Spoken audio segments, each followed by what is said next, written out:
Buenos días, ¿qué tal? ¿Cómo estáis? Qué alegría estar aquí otro día más, otro martes más, hablando de psicoanálisis, hablando de salud mental y hablando de esta ciencia que nos permite cuidar nuestra salud mental. Afortunadamente, una ciencia que fue producida a principios del siglo XX por Sigmund Freud y que, bueno, pues es un invento. Esto quiero que os quede claro, ¿no? Que a veces se discute psicoanálisis desde fuera del psicoanálisis, ¿no? Sin estudiar, sin entrar en la ciencia, sin leer acerca de los conceptos, sin conocer los conceptos. Entonces, como si te pones a discutir sobre matemáticas sin saber matemáticas, ¿no?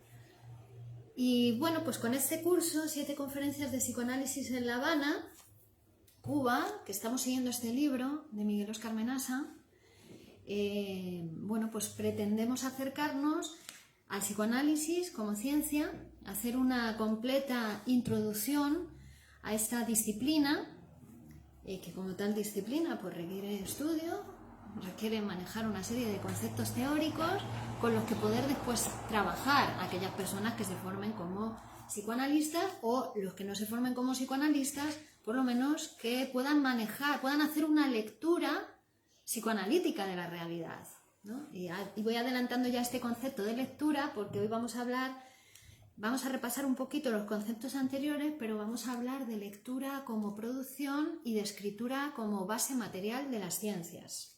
¿Vale? Buenos días a todos. Muchas gracias, Daniel.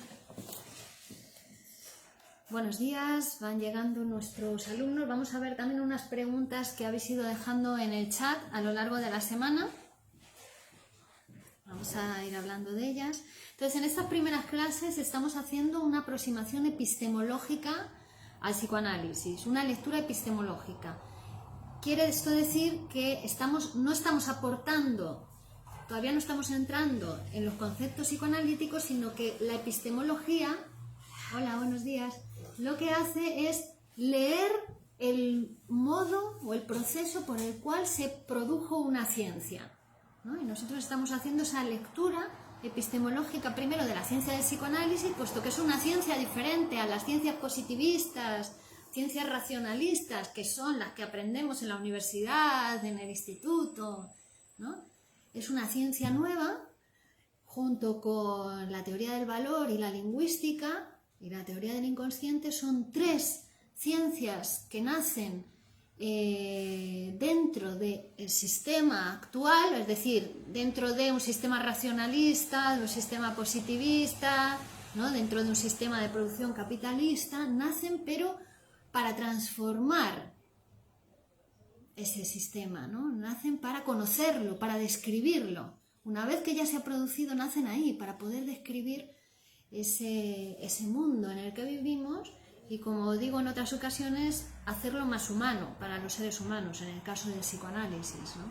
Porque para el racionalismo los locos son locos porque no se ajustan a lo que el racionalismo dice que es lo normal, ¿no?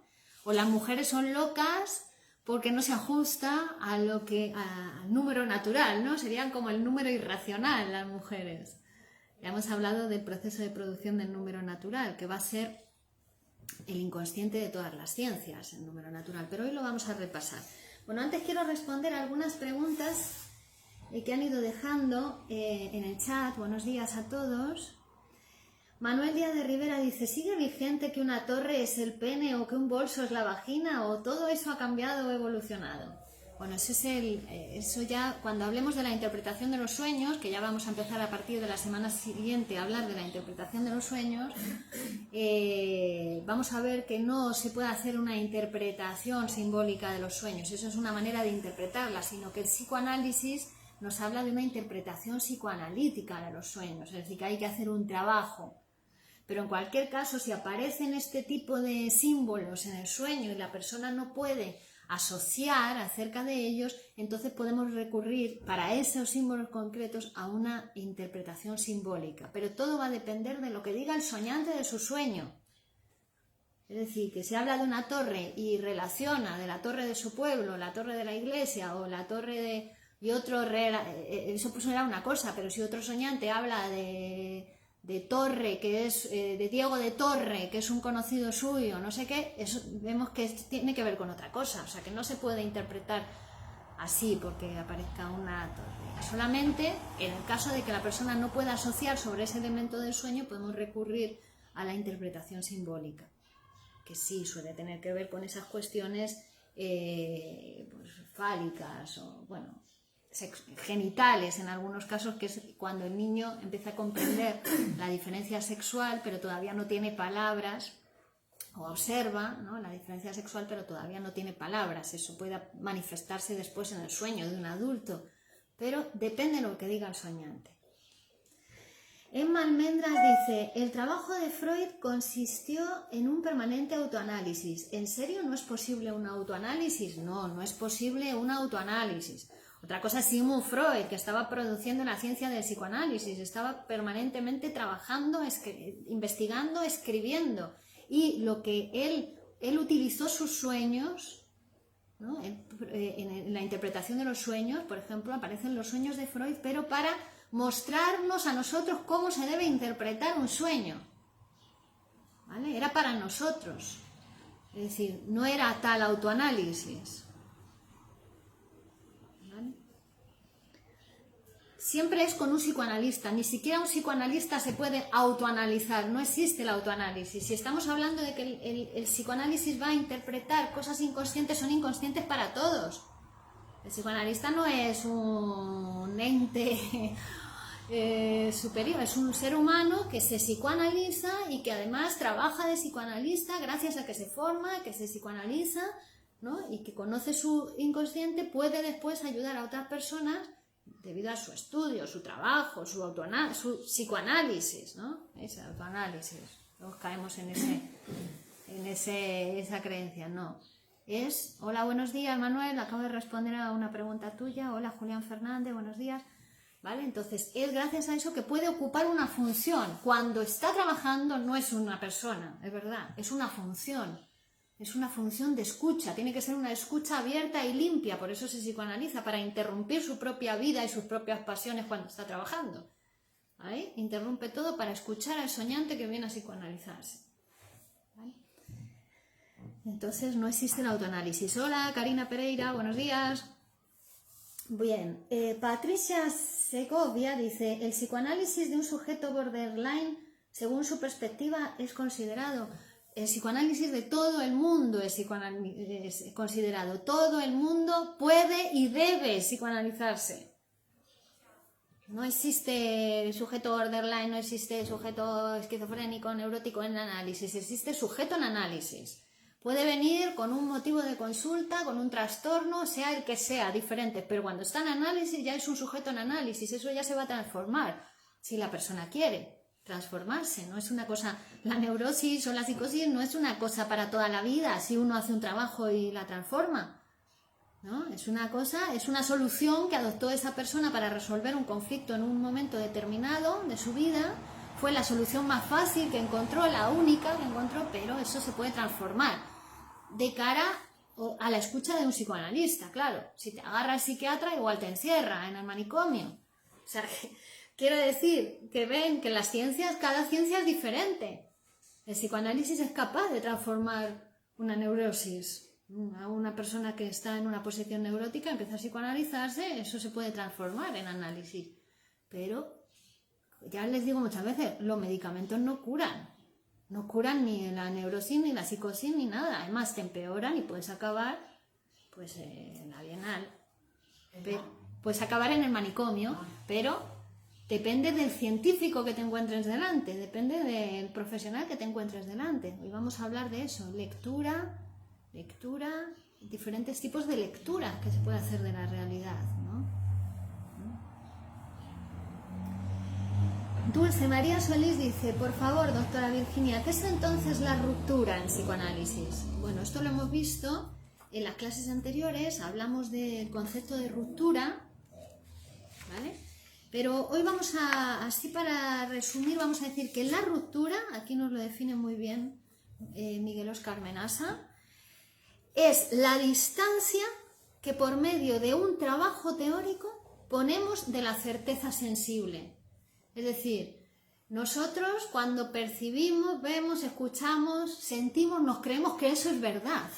Lo que vemos, lo que escuchamos, lo que sentimos, creemos que esa es la verdad, que existe una realidad. Pues no, la ciencia nos viene a decir que eso es la certeza sensible, pero eso no es la verdad. La verdad tiene que ver con los conceptos teóricos, con lo que dice la ciencia, ¿no? Que ha hecho un trabajo teórico que nos separa de esa certeza sensible. Poníamos el ejemplo de yo veo el sol que sale por el este y se mete por el oeste y yo pienso que es el sol el que gira alrededor de la Tierra, porque me lo dicen mis ojos, ¿no? Ah, mira, el sol gira alrededor de la Tierra, ¿no? Bueno, pero eso es la certeza sensible y eso también es una teoría que está antigua, porque después llegó Copérnico y nos dijo que no, que es la Tierra la que gira alrededor del Sol. Que nuestro sistema solar es porque los planetas giran alrededor de nuestro Sol, que a su vez nuestro Sol tampoco es el centro del universo, también gira alrededor de otros astros. ¿Vale? Pero eso vino una ciencia para separarnos de nuestra experiencia sensible. Eso es la ruptura que produce la ciencia, ¿no? Nos separa de lo que sentimos, nos lo explica, ¿no? Con conceptos teóricos, con fórmulas, ¿no? Poníamos el otro día el ejemplo de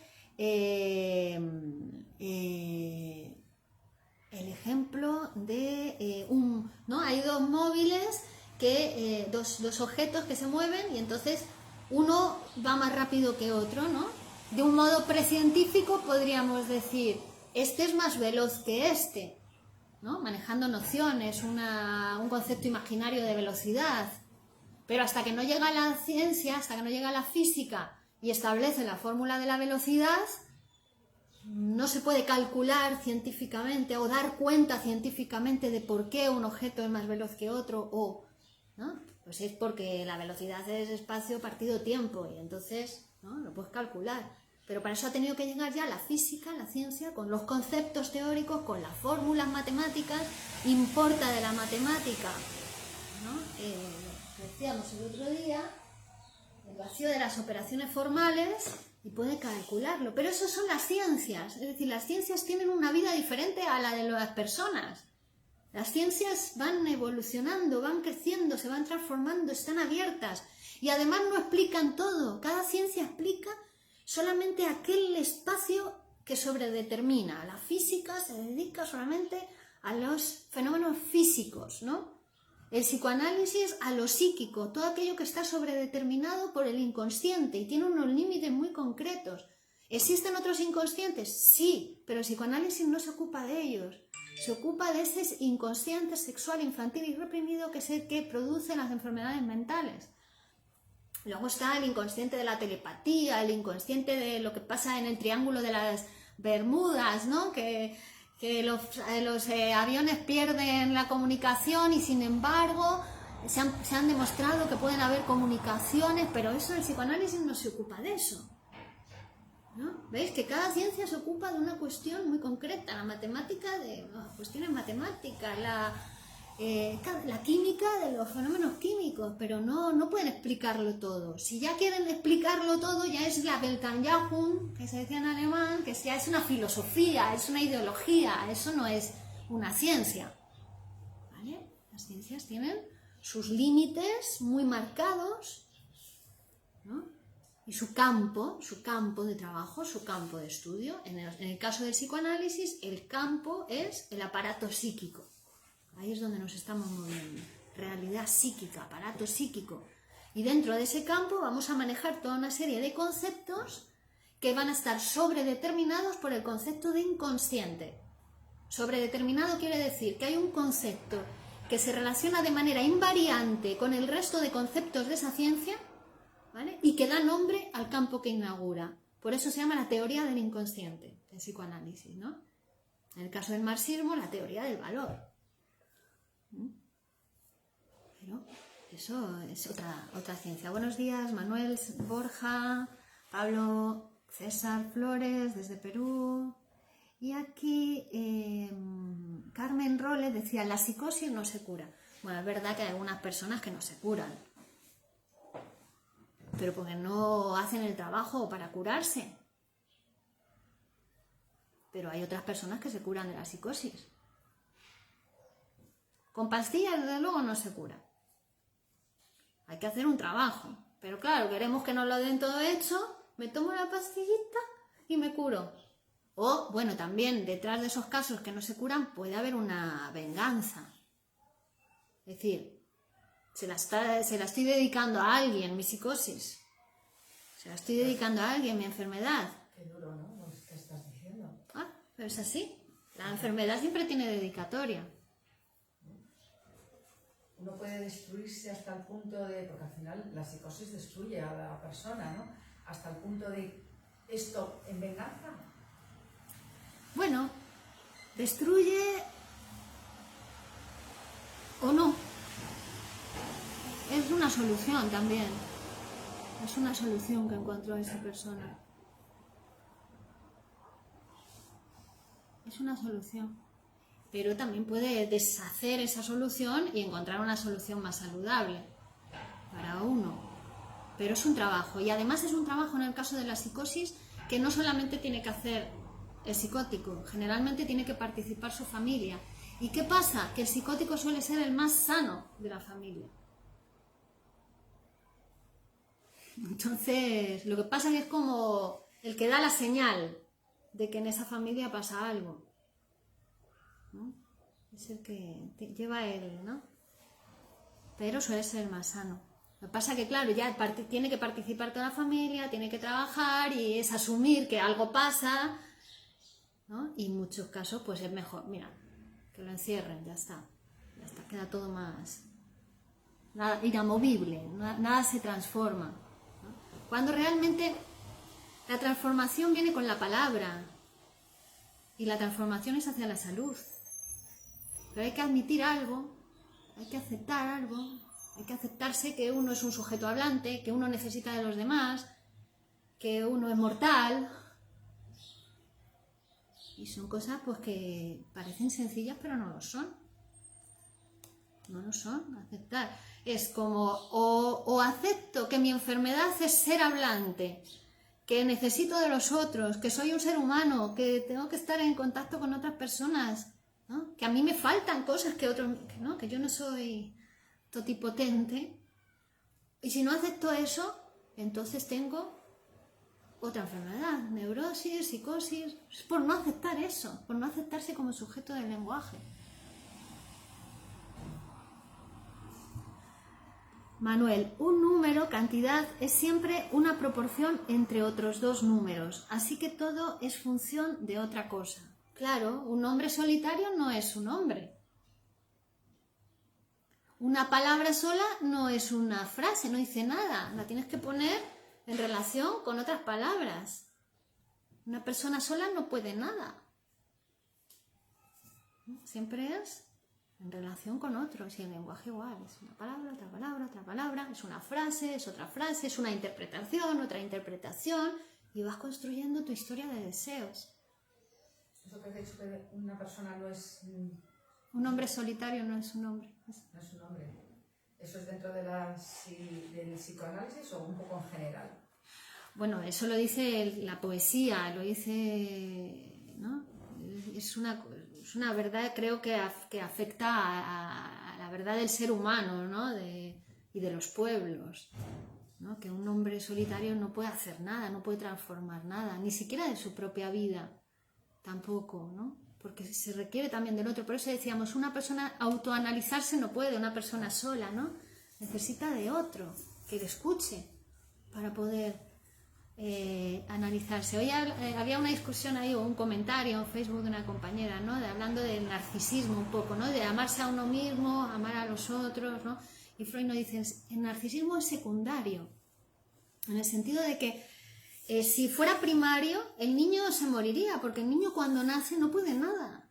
Nace totalmente incapacitado el bebé. Necesita de una función, que es la función madre, la haga su madre biológica o la haga quien la haga, que le tiene tiene que decidir, a este niño yo le salvo la vida. Le voy a dar de comer, le voy a cuidar, le voy a acunar, porque el niño ni puede respirar bien cuando nace, ¿no? Ni ve bien, ni puede respirar bien, ni tiene la termorregulación corporal bien desarrollada, ni su sistema inmunológico, ¿no? Ni puede caminar, ni puede hacer nada. Entonces alguien le tiene que salvar la vida a ese bebé, esa es la madre, quien ejerza la función madre, ¿no? O sea, desde ahí, desde que nacemos ya, entonces el niño va a aprender a amar al otro, a ese que le ayuda, a ese que le salva la vida, a ese que le da de comer, ¿no? Le va dando, va amando a los otros, va libidinizando. Y en ese amar al otro, cuando la energía vuelve a uno, esa energía, esa libido, ¿no? Ahí se va forjando el yo, el narcisismo, el amor a uno mismo. Entonces es siempre con otros, ¿no? Cuando hay otros. Cuando no hay otros, ahí aparecen las enfermedades psicóticas del orden de la psicosis, que es un exceso de narcisismo. Es como una negación de algo de la realidad, ¿no? Tampoco se puede ser loco 100% del día, ni 100% del tiempo, que hasta el loco más loco tiene momentos de lucidez. ¿Vale? Que es una cosa de cantidad siempre. Pues que hoy en día que se está promoviendo tanto la soledad, ¿no? Parece que va un poco como contracorriente. Exacto. No solamente por las personas que al final la dinámica de su vida les ha llevado a vivir solos, ¿no? Que bueno, pues ya los trabajadores sociales hablan de que no están solos, forman una unidad familiar en la cual solamente son ellos, ¿no?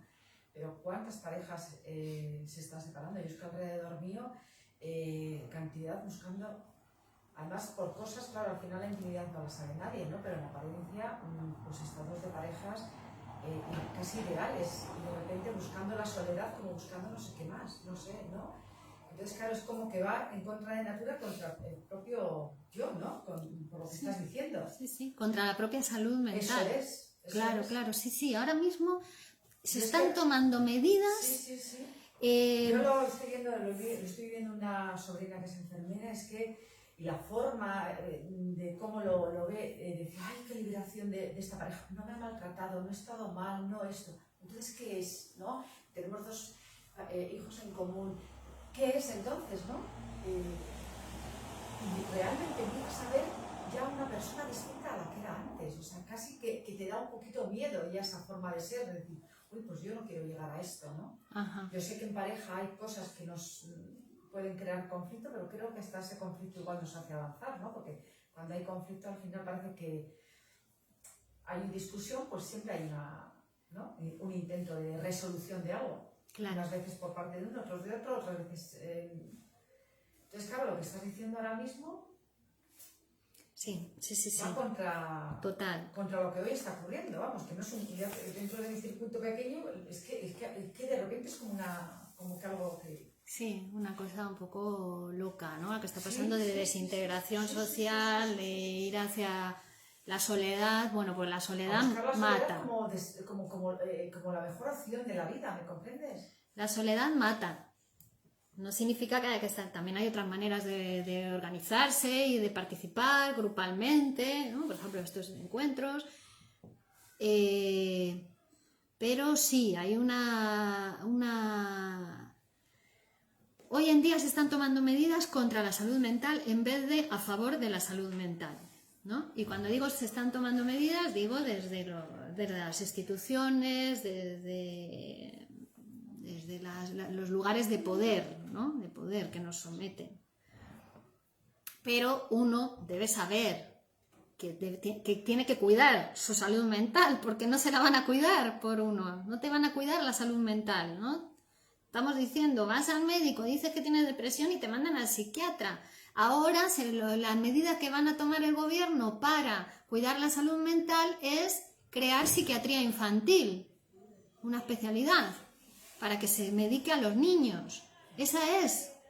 Son las medidas que se están tomando. Quiere decir que son determinadas que es una cuestión económica la que está funcionando ahí. Se está trabajando para los intereses económicos pues de ciertos exacto, de ciertos poderes económicos muy fuertes que son los que están ahí, porque también estamos sometidos a la sobredeterminación económica, no solamente a la psíquica. Es decir, la psíquica es la que podemos trabajar nosotros y trabajando la psíquica podemos estar más en el mundo, pero conociendo el mundo. Ahí está Marx, está la teoría del valor que nos explica cómo funciona la sobredeterminación económica, cómo somos producto también de esa posición que ocupamos en el sistema de intercambio de mercancías. Pero es otra sobredeterminación, ¿vale? Es otra ciencia, la teoría del valor. Lo que pasa es que un sujeto psíquico, dice el psicoanálisis, no es psíquico hasta que no es social, es decir, que tienes que estar en el mundo, porque si te vas a la soledad, si te vas otra vez a los brazos de tu madre, no estás en el mundo. Hola. Que también esa soledad es como buscar de nuevo, ay, que nadie me discuta, ay, que nadie me diga nada, ay, que nadie me moleste, pero para la vida es necesario que otros te molesten, es necesario que te interrumpan, ¿no? Es necesario, eso da goce. Cuando estás en la vida, cuando estás en el deseo, en el camino del deseo, del trabajo, del goce, del vivir, las interrupciones de los otros también son energía para uno. Pero cuando estás en el camino de yo quiero tranquilidad, que nadie me moleste, no quiero nada, quiero encerrarme en mí mismo, en mi casa, quiero volver a los brazos de mi mamá, aquella madre que ya no existe.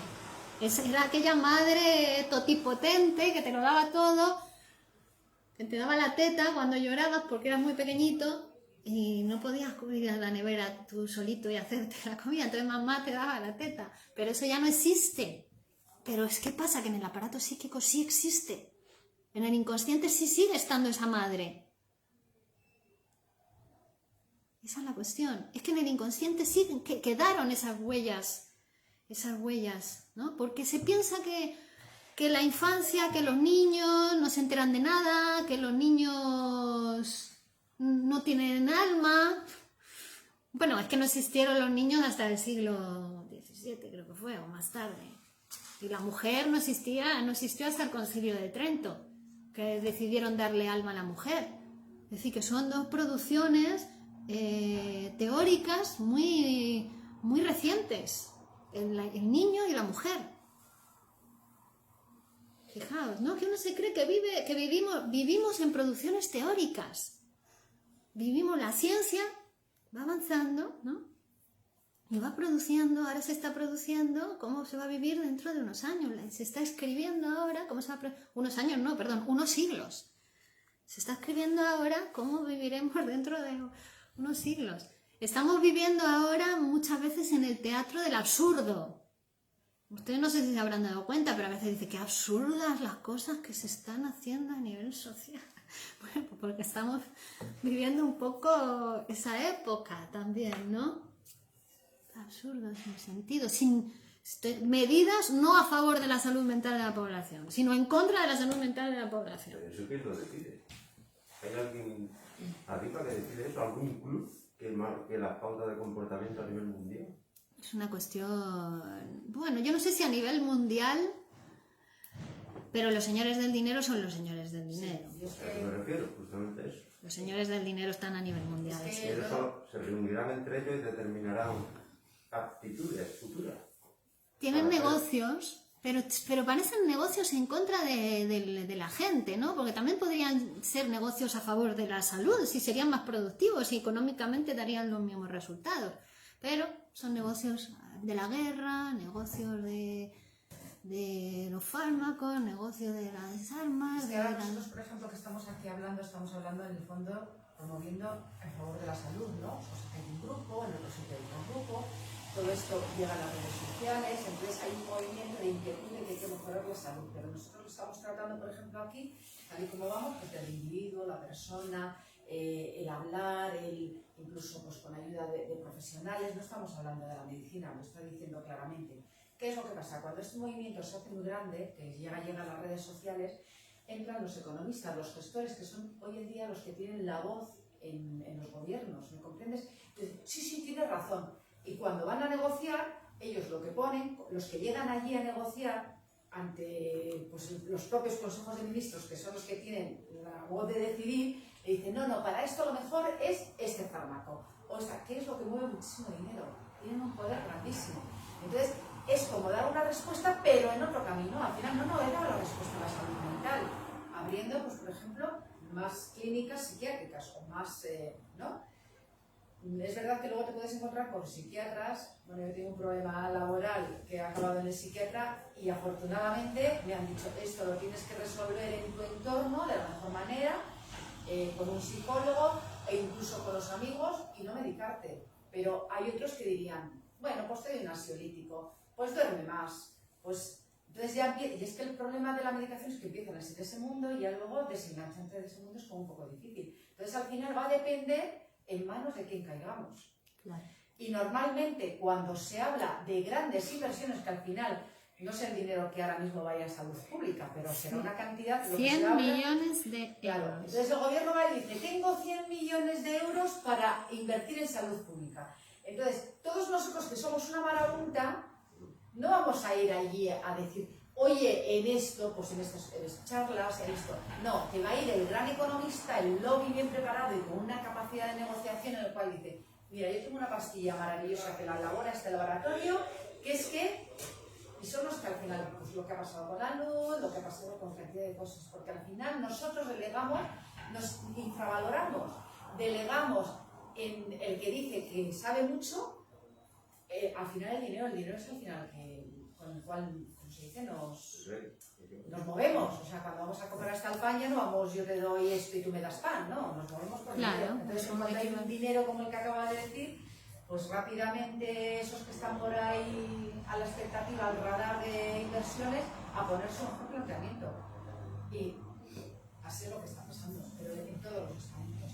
Sí. Es verdad que se consiguen pequeñas cosas, porque al final se va simbolizando, pero las grandes cosas, pues... Bueno. Las dejamos, ¿eh?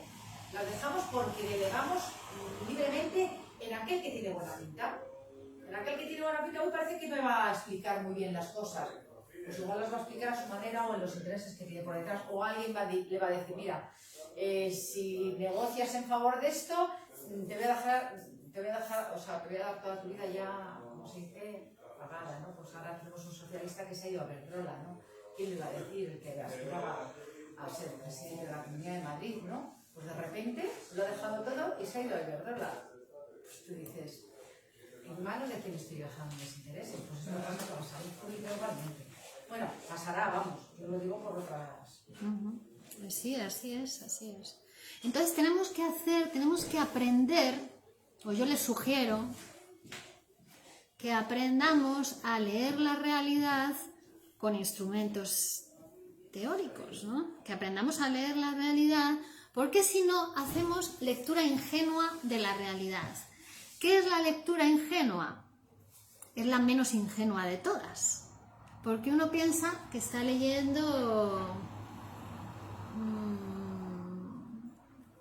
bueno, pues que está leyendo, pues según los instrumentos que tiene, y efectivamente los instrumentos que le han transmitido, que nos han transmitido en el colegio, en la iglesia, en la universidad, ¿no? Instrumentos que están ahí, que no son ingenuos, que ya nos los han dado para leer.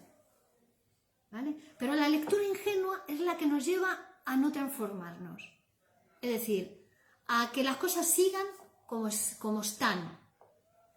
Las cosas son así, esa es la verdad y es inamovible, ¿no? Yo soy igual que el que era ayer. Yo siempre soy el mismo. Y eso es un rollo. Primero, que es un aburrimiento de vida ser el mismo siempre. Segundo, que te pone de un mal humor, es una persona amargada. Ser el mismo siempre. No se puede ser el mismo, pero si leemos ingenuamente, creemos que siempre somos los mismos. ¿Vale? Entonces, lectura ingenua de la realidad es la menos ingenua, es la que nos llega a través de los medios de comunicación, ¿no? Uno ve la tele y se lo cree, todo lo que ve, pero si te ponen las imágenes y lo estoy viendo, me lo están diciendo, me entra por los ojos, y me lo creo todo. Eso es lectura ingenua de la realidad, ¿no? Que adolece hoy día mucho el criterio personal que no existe, ¿no?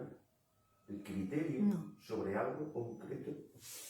Es que la gente no tiene criterio, se dejan llevar como borregos totalmente todos. Pero en todos los ámbitos, en el deportivo, en el económico, en el consumo, no tienen criterio. Con tanta información que hay hoy día, coge la que te interese y aporta un criterio tú, crea un croquis sobre la situación y actúa, pero no te dejes llevar así porque te digan cosas. No te tomes un paracetamol porque te duele la cabeza. Ajá. Tómate un paracetamol si verdaderamente no sabes por qué te duele la cabeza. Pero si tú sabes que te duele la cabeza porque llevas mucho rato sin beber agua, por ejemplo, no te la tomes, bebe agua. Ajá. Y seguramente que no te tienes que tomar paracetamol. Pues como eso mucho, es que no, desde pequeñito, es que no nos han enseñado a tener criterio y reflexión ante las situaciones. Ajá. Y yo creo que ese es el mejor arma individual ante cualquier situación. Tener un poquito de criterio, reflexión y actuación, ¿no? Sin dejarse llevar. Ajá. Claro. Pero es que hoy día... ¿Sabes por qué? Porque las herramientas, las ciencias más importantes de los últimos 2 siglos, las que nos permiten tener criterio, nos dan herramientas, nos dan conocimiento, nos dan conceptos para poder leer la realidad y transformarla, están negadas, están escondidas, luchan contra ellas, que son la teoría del valor y el psicoanálisis. Luchan contra ellas, ¿no? Incluso la filosofía se la han querido pasar como asignatura, ¿no? Que es lamentable. La ciencia de la sabiduría, de ayudarte a pensar y a reflexionar. Y si quieren cargar eso es lamentable. Ajá. ¿Por qué será? Pues... ahí está el quid. Ahí está el quid de la cuestión. Pero nosotros sí tenemos el psicoanálisis y nosotros sí tenemos la teoría del valor. Así que tenemos valor, tenemos inconsciente. Y con eso podemos trabajar y podemos transformarnos nosotros, porque la transformación comienza en uno. La transformación comienza en uno y transformándose uno va transformando sus relaciones, sus 4 o 5 relaciones, las que sean, sus 10, 20, cada vez son más, cada vez van siendo más. Porque cuando uno se hace deseante, los otros desean deseos, los seres humanos deseamos deseos. Y hoy en día, ¿por qué hay tantos suicidios? ¿Por qué hay tanta enfermedad mental? ¿Por qué hay tanta enfermedad física, orgánica? Porque se aplacan los deseos, no se dejan, ¿no? Al sujeto deseante no se le deja hablar, no se le deja pensar, que se piensa en voz alta además, no se le deja relacionarse con otros, se le dan mensajes hacia el individualismo, no se le deja. Entonces, ese sujeto deseante que es un sujeto psíquico, que por algún sitio tiene que salir eso, porque eso no se va a eliminar, es un ser humano. Se puede negar, se puede forcluir, se puede reprimir, pero por algún sitio va a salir. Entonces, ¿cómo se expresa? Como puede, con la locura, con la neurosis, con la enfermedad física, todo eso es expresión del inconsciente.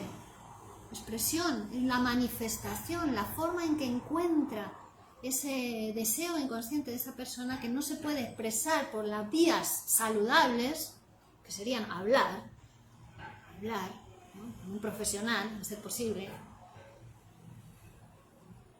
se expresa como pueden, buscan otros escenarios de expresión y eso da lugar a los síntomas, ¿vale? Y os estoy hablando no solamente de los síntomas de la neurosis obsesiva, de la histeria, de la fobia, os hablo también incluso de la psicosis, os hablo de la esquizofrenia, os hablo de enfermedades orgánicas graves, tales como cáncer, ¿vale? Y otras que tienen que ver con el psiquismo, que no se puede separar el cuerpo de la mente, que lo hacemos para estudiarlo, pero el sujeto es psíquico, ¿no? Que la medicina, cuando incorpora el concepto de inconsciente, también es otra medicina, también escucha al paciente, también tiene en cuenta el momento psíquico por el que está atravesando y cómo está influyendo eso en que se haya desarrollado una enfermedad en esa persona. ¿Ves? Son conceptos teóricos, pero que nos llevan, son instrumentos de trabajo, ¿no? Hemos hablado también del concepto de trabajo, ¿no? Cuando interpretamos un sueño, ya el psicoanálisis sabe que ha habido 3 trabajos diferentes. El trabajo del sueño, que es una reconstrucción teórica porque no podemos abrir la cabeza de la persona para ver cómo está soñando, sino que sabemos que del deseo inconsciente ha habido un proceso de trabajo del sueño, un proceso de trabajo inconsciente donde ha habido una serie de mecanismos y procesos inconscientes que han deformado ese deseo inconsciente hasta dar lugar al sueño manifiesto, que es el sueño que recordamos cuando nos despertamos, ¿vale? Pero que ya es un disfraz, ya está disfrazado, está transformado, es un producto de un trabajo, ¿no? Es como, poníamos el ejemplo, la madera, el árbol, ¿no? Es la materia natural, ¿no? Pero si lo trabajamos un poquito, le cortamos el árbol, quitamos la corteza, lo partimos, tenemos la madera, eso ya es materia prima. Ha habido un trabajo de transformación desde el árbol a la madera. Bueno, pues lo mismo en el sueño. Ha habido un trabajo desde el deseo inconsciente hasta el sueño manifiesto. Ahora, nosotros en psicoanálisis, partiendo del sueño manifiesto, que es materia prima para nosotros, vamos a empezar otro proceso de trabajo. Agarramos los conceptos teóricos, los instrumentos de trabajo, el método, la técnica del psicoanálisis y trabajamos con esa materia prima, ¿para qué? Para interpretar el deseo inconsciente, ese que produjo el sueño, que no está en el sueño manifiesto, no está, lo tenemos que interpretar, lo tenemos que producir, es decir, que el sentido del sueño, que el psicoanálisis nos dice que todo sueño tiene un sentido, pero después de ser interpretado, no tal y como lo recordamos cuando nos despertamos. Hay que interpretar el sueño y después del proceso del trabajo de interpretación obtenemos el sentido del sueño, desciframos el sentido del sueño. ¿Veis? Es un trabajo, pero trabajamos con conceptos, con instrumentos, con herramientas, con técnica, ¿no? ¿Vale? Entonces, tenemos que hacer una lectura, hemos diferenciado lectura ingenua, ¿vale? Lectura científica. ¿Cómo es una lectura científica? Bueno, si cualquiera de ustedes quiere hacer una lectura científica del psicoanálisis, lo que tiene que hacer primero es agarrar el libro, ¿no? La interpretación de los sueños, o este que estamos estudiando, 7 conferencias de psicoanálisis en La Habana, o el que sea, Freud y Lacan hablados, el que sea, y hacer una lectura científica. ¿Qué significa una lectura científica? Voy a ir persiguiendo lo que me dice el texto, la novedad científica que me está trayendo el texto. Es decir, no se trata de compararlo con lo que yo ya sé, porque cuando yo trato de comparar algo con lo que yo sé, me pierdo la novedad, ¿no? Es como si ahora ustedes me dijeran, me trajeran ejemplos, ¿no? Para intentar comprender lo novedoso del psicoanálisis, se lo llevan a su terreno, entonces cambian la teoría del psicoanálisis para que se adapte a ustedes, ¿no? Cuando realmente lo que tenemos que es transformarnos nosotros para acceder a la teoría, para acceder a la ciencia. Bueno, ya es una transformación. Eso lo traen el psicoanálisis y la teoría del valor, porque Kant, filósofo, fue el primero que dijo, la esencia no está en los objetos, la esencia no está en este objeto, ¿no? En la silla, la mesa. Es el sujeto cognoscente, es el que atribuye al objeto, el que pone su interés en el objeto, es el sujeto. Entonces Kant ya nos trajo al sujeto de la ciencia. La esencia no estaba en los objetos, estaba en el sujeto, ¿vale? Spinoza va a decir después, cuando el sujeto hace ciencia, transforma al objeto, ¿vale? No solo que está el sujeto cognoscente, sino que puede transformar al objeto. Y el psicoanálisis y la teoría del valor nos va a decir que ya esto es lo más avanzado, ya no hay más avanzado que esto. No solamente transformamos el objeto cuando hacemos ciencia, sino que también se transforma el sujeto de la ciencia. Es decir, el psicoanalista, cuando practica el psicoanálisis, también se transforma como psicoanalista. Bueno, también se transforma el sujeto.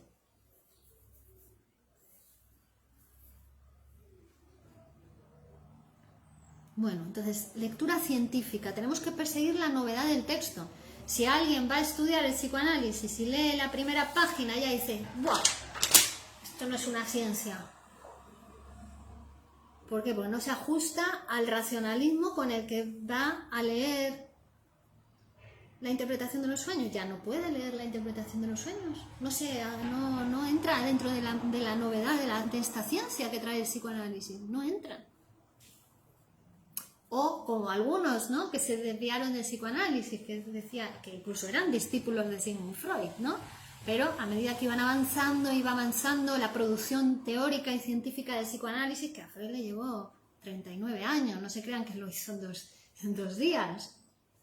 39 años de investigación, de trabajo, ¿no?, de producción teórica, de práctica clínica, porque el psicoanálisis sin la práctica clínica no sería el psicoanálisis, o sea, es la praxis psicoanalítica, es teoría y práctica, práctica y teoría.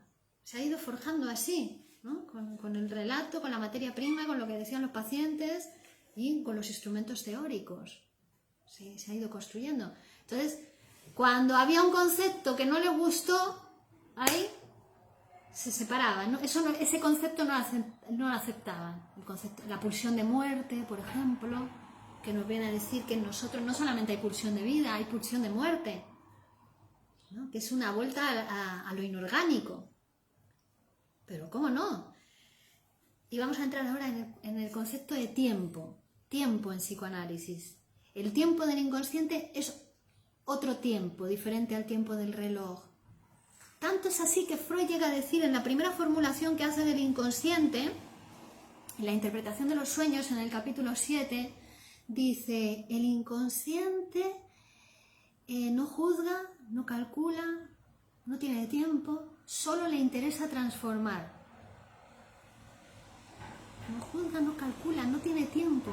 Pero no tiene tiempo quiere decir que el tiempo del inconsciente es otro tiempo.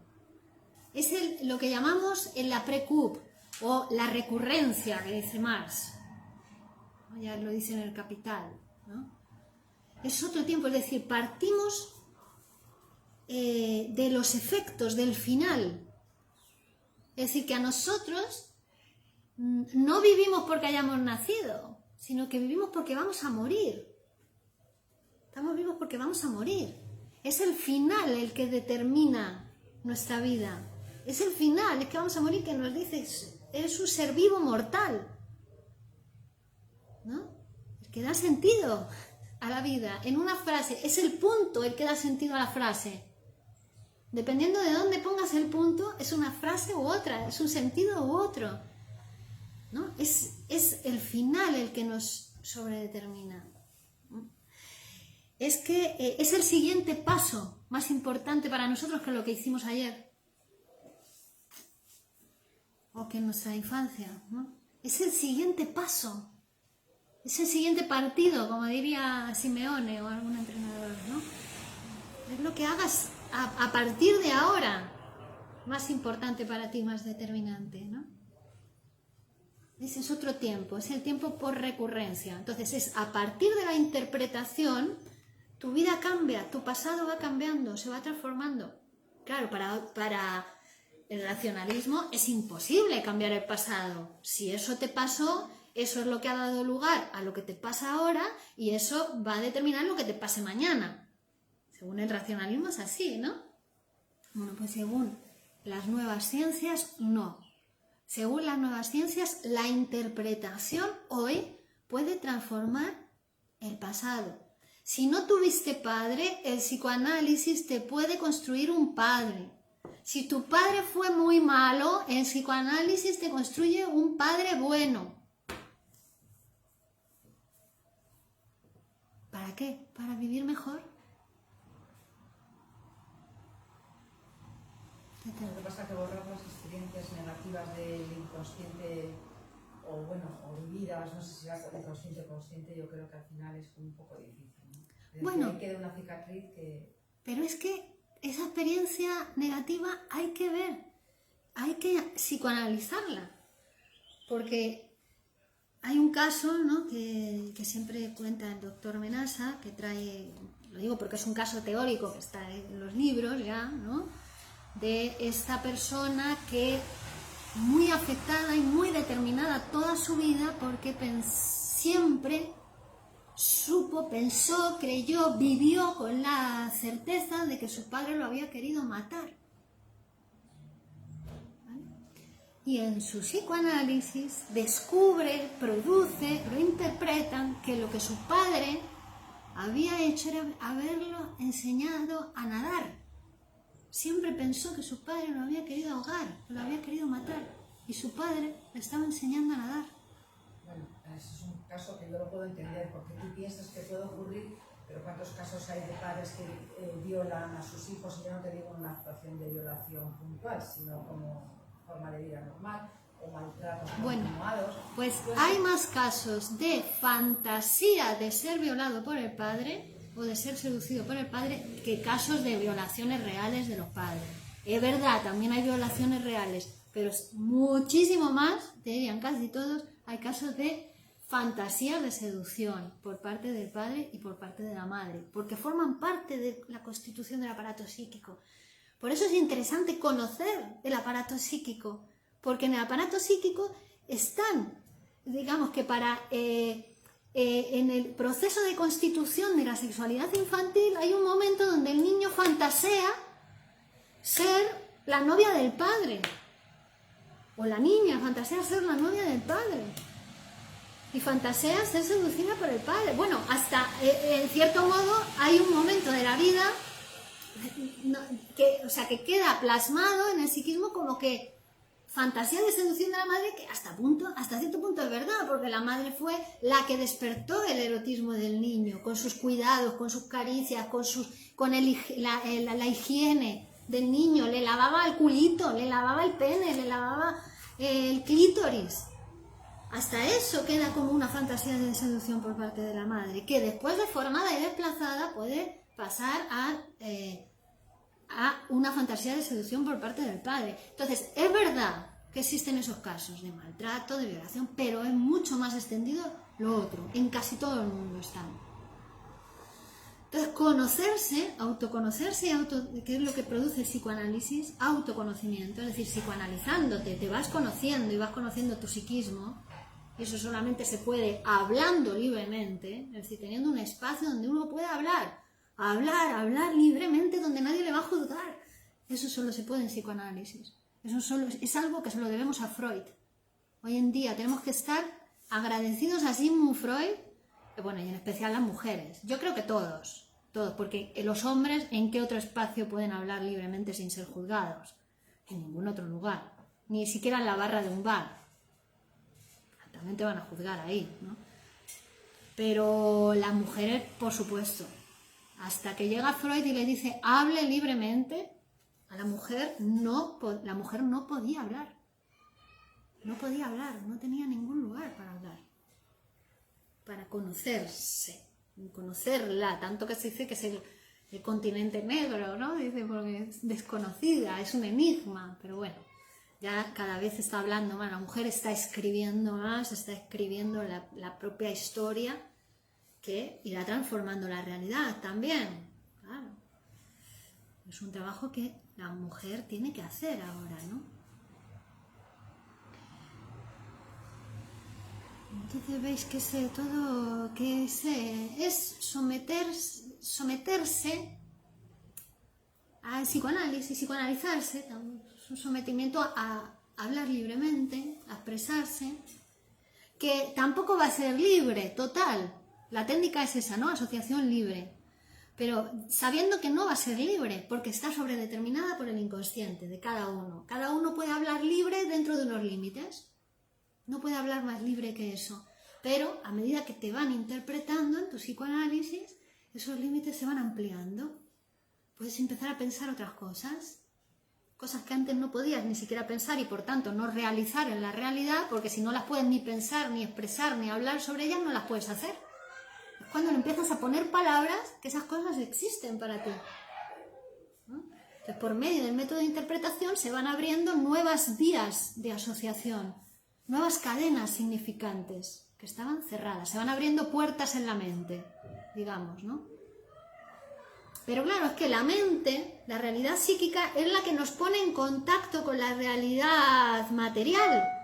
Uno no puede decir, no, yo no tengo mente. No, tienes mente, tienes ese aparato psíquico, es el que te pone... Y siempre es la conciencia, lo que percibimos de la realidad exterior o interior, porque también percibimos hacia adentro, los recuerdos, todo lo que percibimos hacia adentro, ¿no? Es limitada, la conciencia es muy parcial, nos da información súper parcial, fragmentaria, además siempre muy propia, ¿no? Es decir, si yo después de la clase les pregunto a cada uno de ustedes qué escuchó, cada uno me dice una cosa diferente.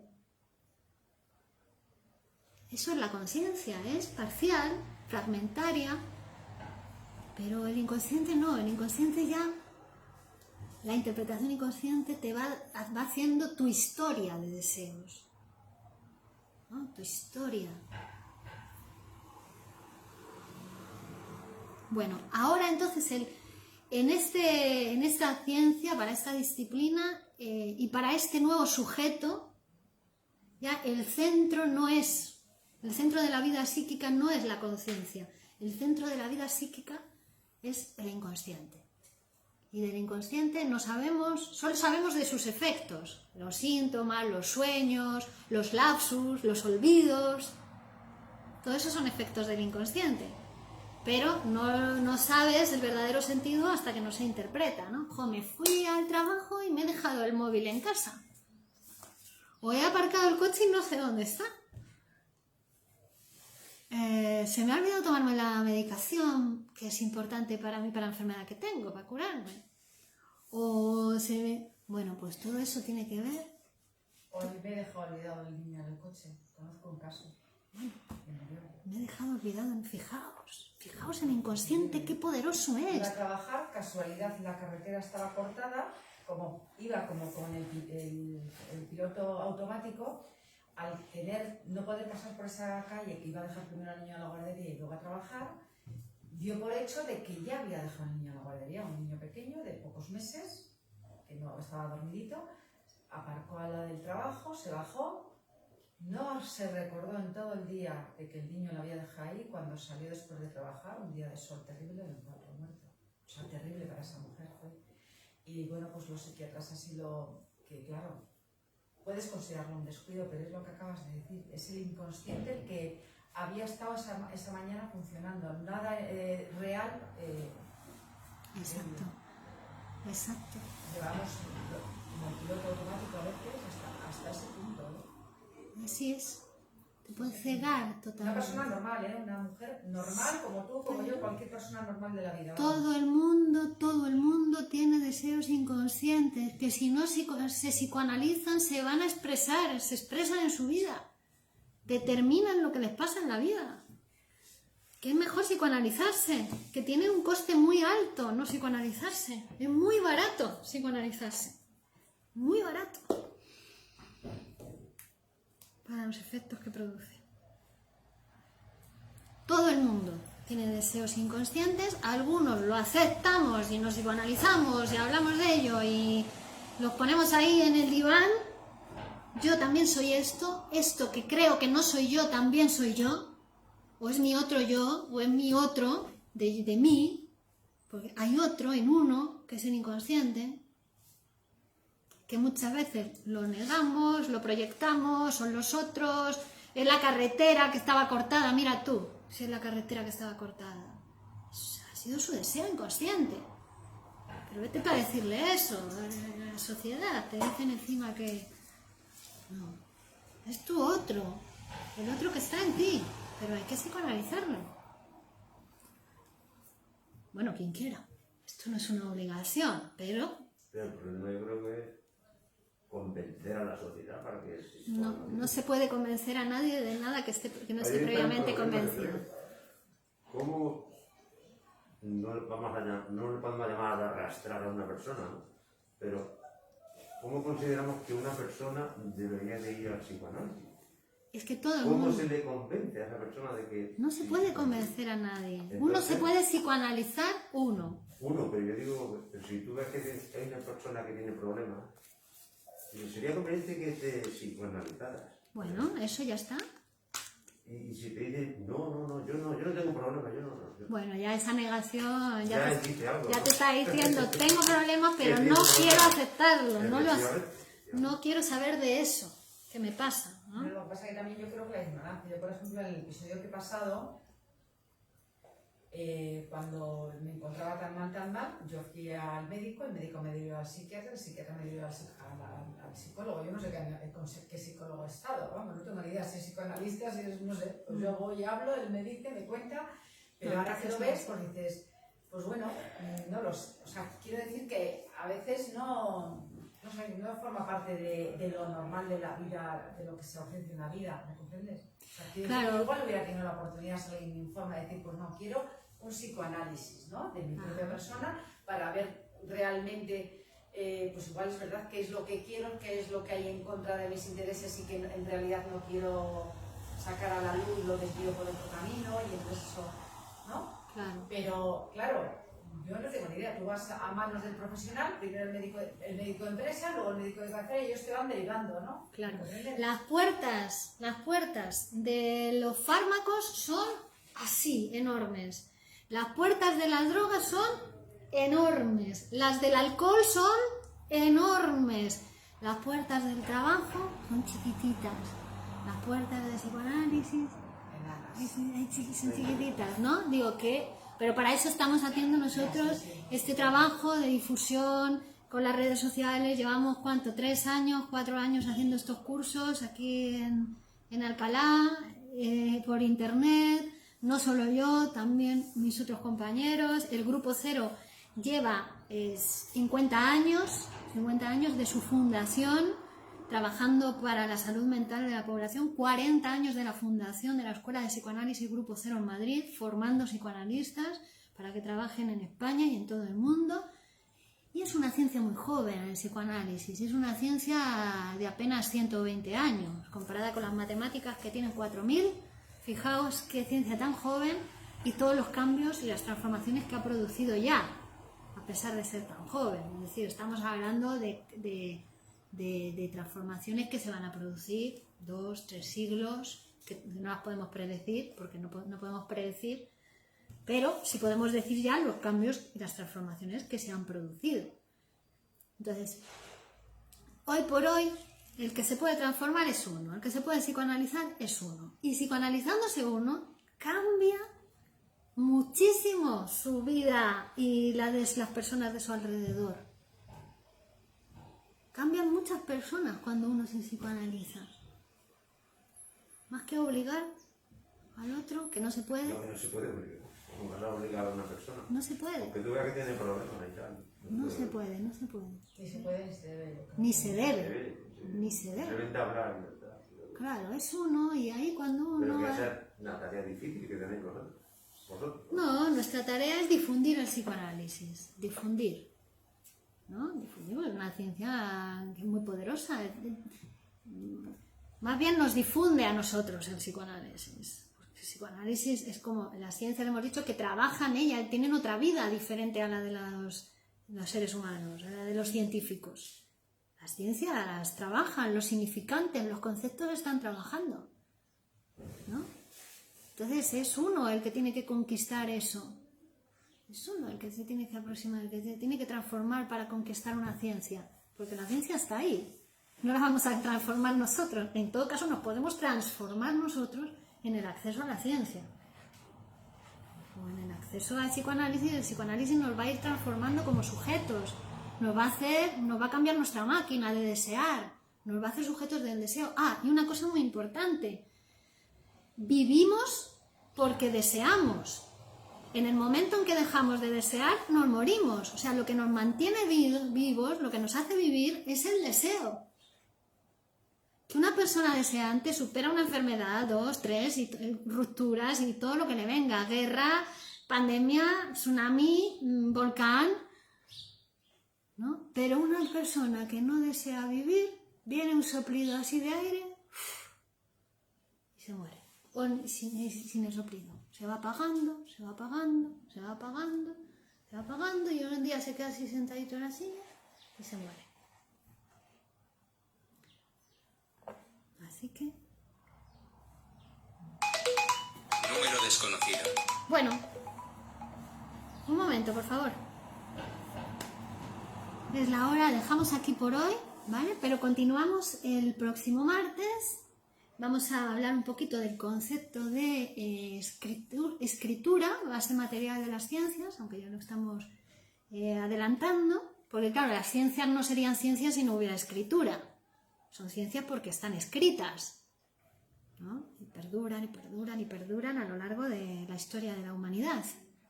Entonces vamos a hablar de eso en la próxima clase y vamos a empezar a analizar un sueño, a interpretar un sueño, el sueño de Irma de Sigmund Freud, ¿vale? Para ver cómo es esto de la interpretación de los sueños en psicoanálisis y ya vamos a presentar el método de interpretación, que es el método del psicoanálisis, ¿vale? Bueno, muchísimas gracias a todos, Carlos, Paqui, Julián, Karina, Wolfram, Manuel, Carmen, Pablo, a todos y a los que lo vais a ver después, muchas gracias. Continuamos el próximo martes. Chao.